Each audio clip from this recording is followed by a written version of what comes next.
จ้าสบายดีมื้อนี้พวกเฮาสิมาแนะนำการนำใส่จักรลูกโซ่3เข็มลาย6เส้น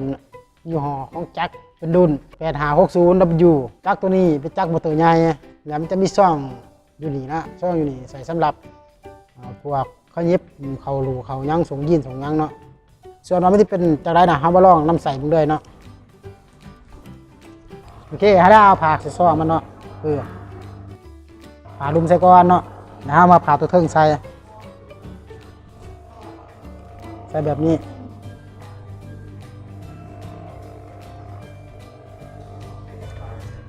เราหยิบไปเนาะ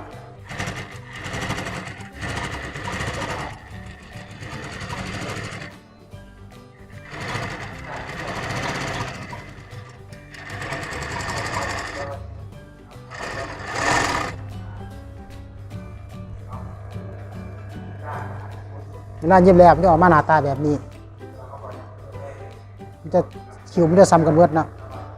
คิวซ้ำกันเวิร์ดงามเนาะแล้วทั้งหลังมันจะเป็นแบบนี้เนาะ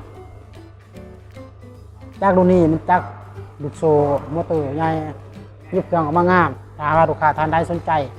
สามารถติดต่อไล่ทางบริษัทเอ็มไทยของพวกเราเนาะขอขอบใจ